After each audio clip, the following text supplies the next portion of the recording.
Australia, 2012. In a high-stakes trial, a mysterious figure is named Alistrado.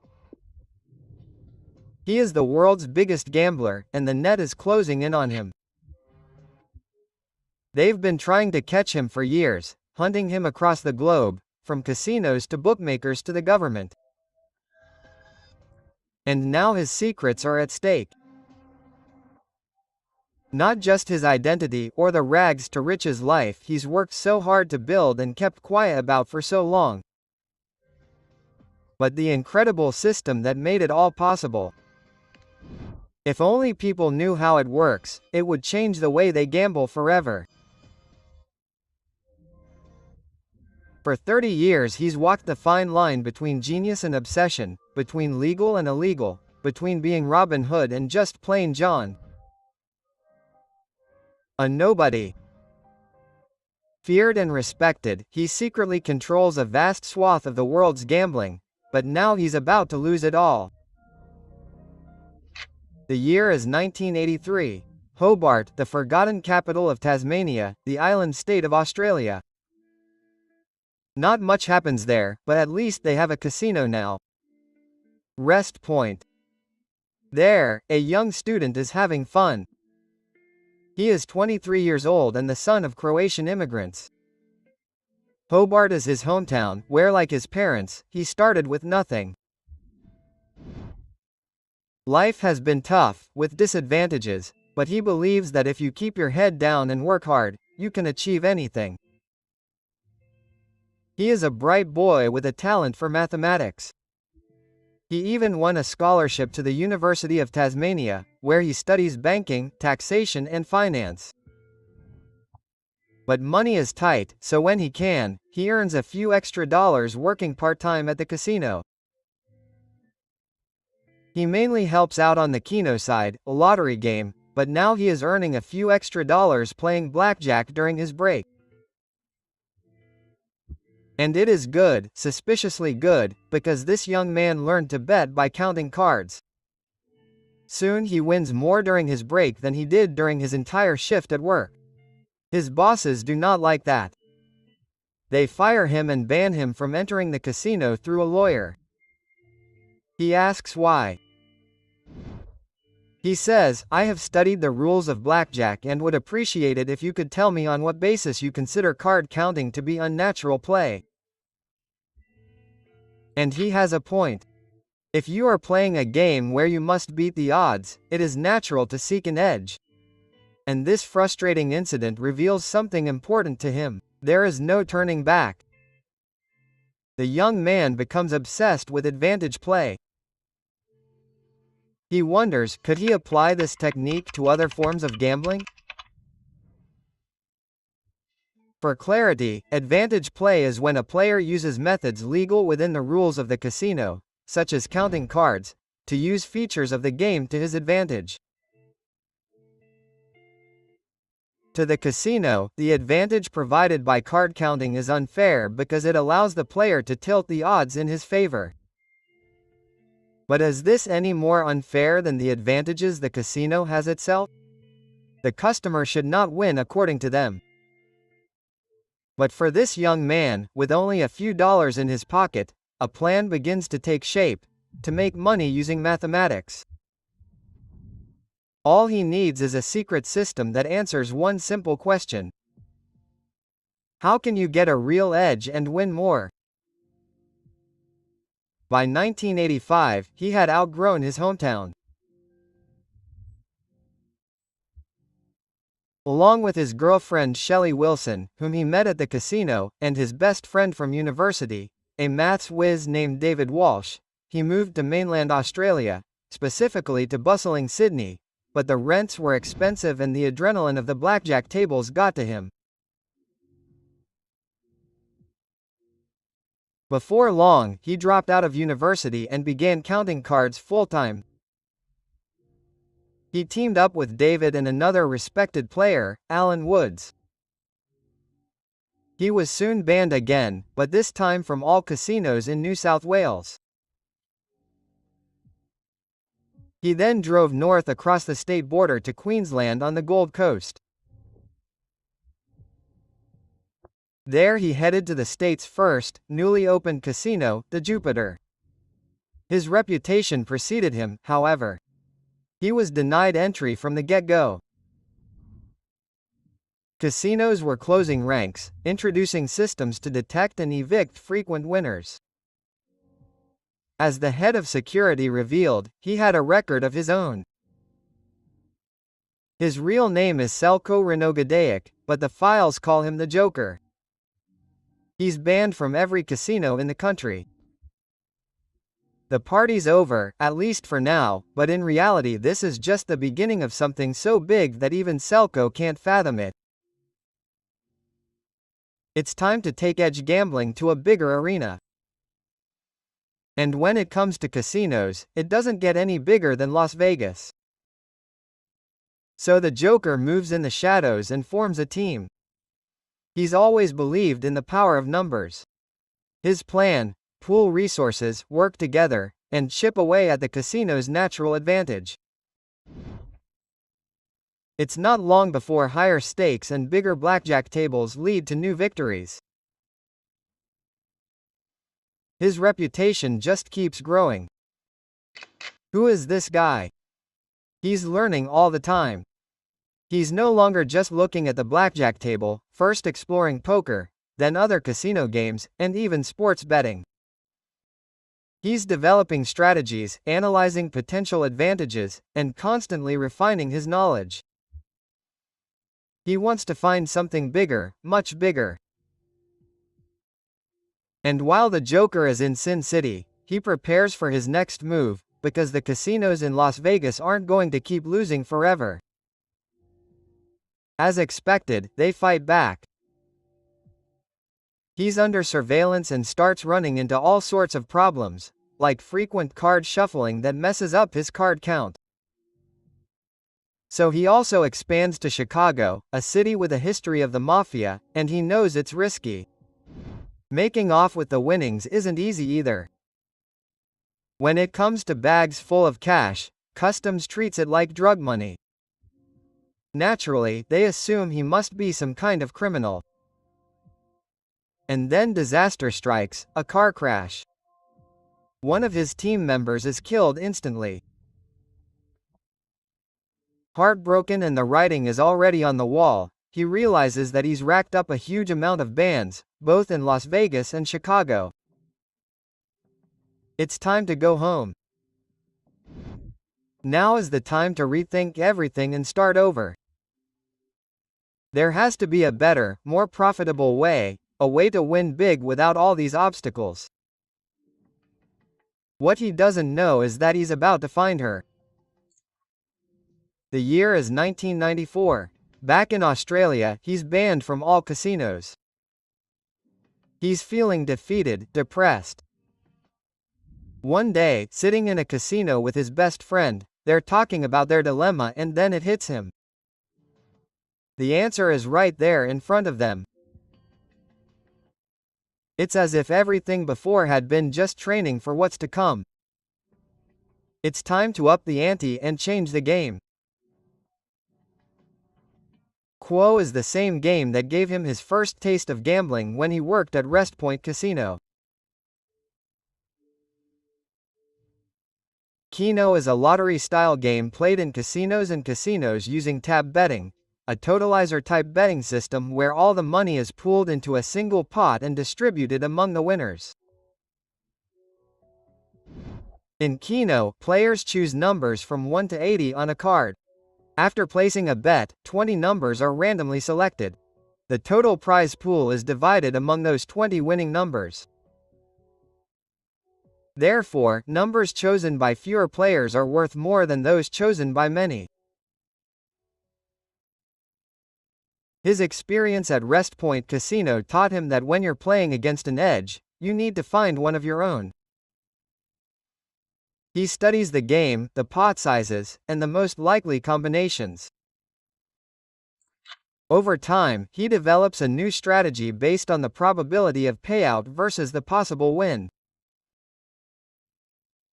Now, leading his new syndicate of close friends, he's ready to try it out. Here's how the system works. First, they expect a betting pool that's inflated relative to the odds of winning. Then they buy enough tickets to ensure that they have most of the possible winning combinations. Since they own most of the tickets, they're more likely to win than anyone else. But they also choose their numbers carefully. There's no complex algorithm involved here, so using traditional analysis, they pick the numbers that are most likely to come up and least likely to be chosen by other players. And then they bet big, really big, mostly at the Small Wagon and Horses pub in Hobart.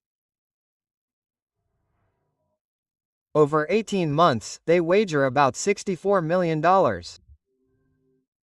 The result is that they win 40 Keno jackpots, taking home far more than they had bet. The winnings are small on the surface and don't always seem like a success. In a record-breaking jackpot of $7.5 million, they spent more than that on tickets alone, all played at the RSL Club in North Ryde, a Sydney suburb. But it all confirms what the Joker already knows. If you spend the right way, you can control the game and give yourself an edge. Now, how do you turn that edge into guaranteed profits? That's his secret formula, and he likes to keep it secret because it gives him control. However, the Lamborghinis, the penthouses and the celebrity photos start to attract attention, and not just from journalists. What happens next brings it all to light. Behind the scenes, Selko Rano Gayek, the Joker, changes his name to John Wilson, his wife's surname. More smoke and mirrors, because it's time for a new beginning. He's already laid the groundwork, he's built a huge bankroll.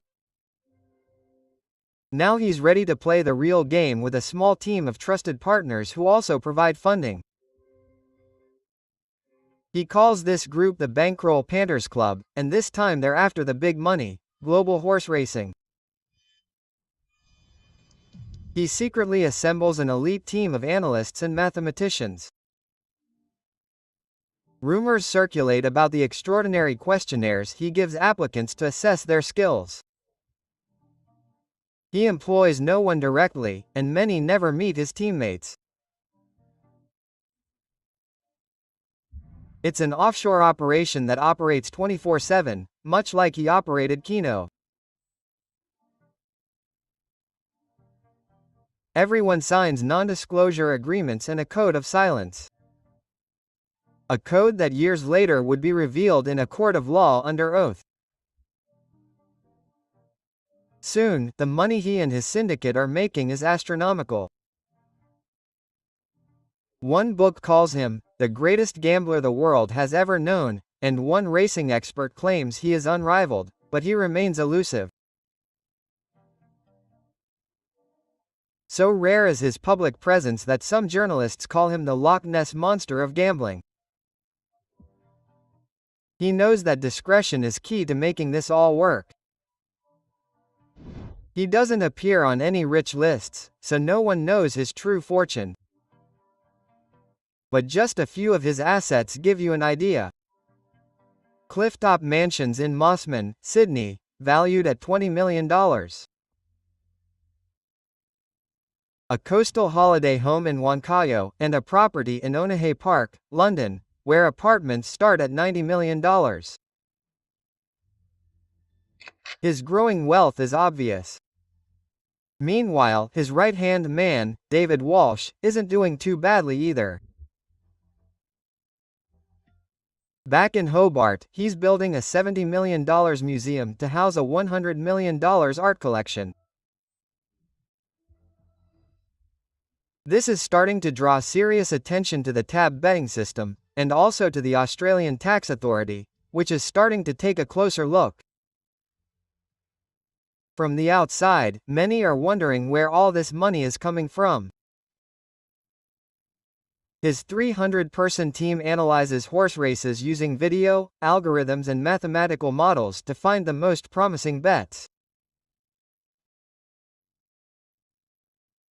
Then, once again, they wait until the betting pools reach a certain size and, as before, the syndicate bets massive amounts and wins big.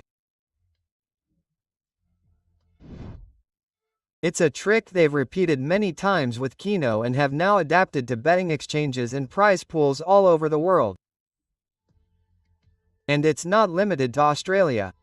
If the best bet is in Japan, France, the UK, Hong Kong or Russia, well, there you go. The numbers are huge, and that's before you learn the real secret to their success.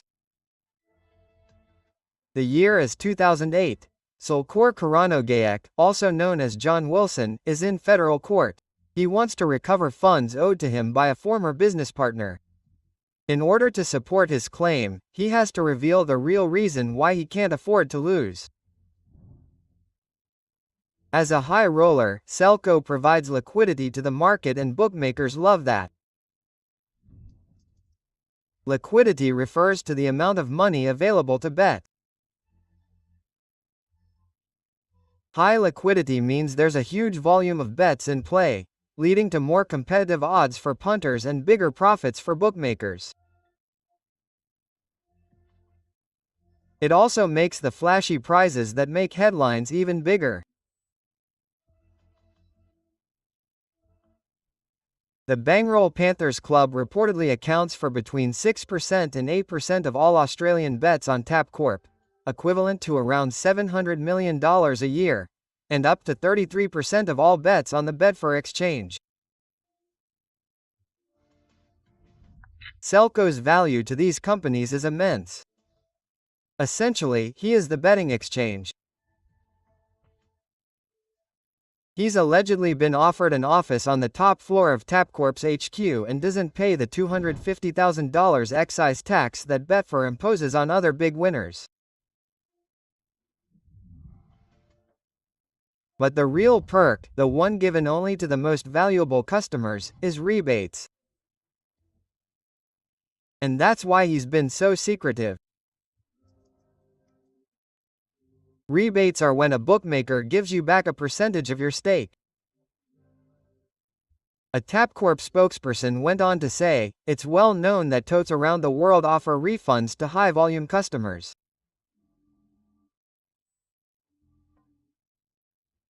They didn't say much more, but since this lawsuit was about recovering refunds from a syndicate ex-partner, Selko did say he was getting a 10% refund. That's 10% of all his bets on TI.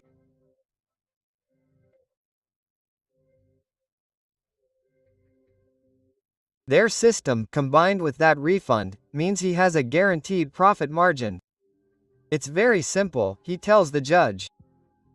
If you bet $100, you lose 5, but you get 10% back, you win 5, you always win. Now, if a bookmaker always loses to a big player because of these refunds, that doesn't make sense. And in fact, Tote Tasmania, through which the syndicate made over $52 million in 3 years, with 85% of that money coming from refunds, is forced out of business. But with a well-run betting company, that doesn't happen. They simply manipulate the situation to their advantage. The huge amounts of bets that this big player makes and the prestige it brings attracts other regular punters. And if that's not enough to cover the costs, the regular punters pay the difference in the form of lower odds. That's how Selko has negotiated the ultimate advantage. His syndicate is called Bankroll and they're literally bankrolling the platform. The bookmakers need him as much as he needs them, if not more. And when the judge asks him how much money the Bangrol Punters Club makes in a year, he replies, "My estimate would be $1 billion. The judge can hardly believe it. It's 2012, and to ordinary punters the rebates sound unfair. That creates pressure. But the real problem, the one that's always bothered Selko, is that now with these figures out in the open, the Australian Taxation Office has decided enough is enough. They've been snooping around for years, but now it's clear, there are hundreds of millions of dollars at stake, and naturally they want a cut. You see, in Australia, winnings from horse racing betting aren't taxed unless they're running it as a business.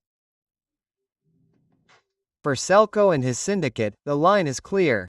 It's a hobby. The tax office says, maybe, but they're doing it in a business-like way. The tax office is determined, but Selko makes sure they keep the edge. They've clearly made billions. But any semblance of a business is hidden behind a maze of companies and a code of silence. The documents reveal that from the outset, the instructions to the bankroll Panthers Club were clear. If anyone asks about winnings, they should simply say that no records are kept. It is therefore difficult to estimate income or profits and that they would rather not speculate. Fair enough, after all, it is just a hobby. Plus, Selko knows that if the tax office decides to tax their past winnings, then they will have to tax everyone else's. It would also be opening a can of worms that they will never dare touch. Following a court-ordered mediation session, a confidential settlement is reached. In 2017, new taxes were imposed on Australian bookmakers. Of course, the bookmakers simply adjusted the odds in their favor to absorb the cost. All punters ended up paying the price, but among the hardest hit were the high rollers who bet huge amounts on tiny margins. So that same year, Selko moved to the UK to operate from the Isle of Man, a tax haven.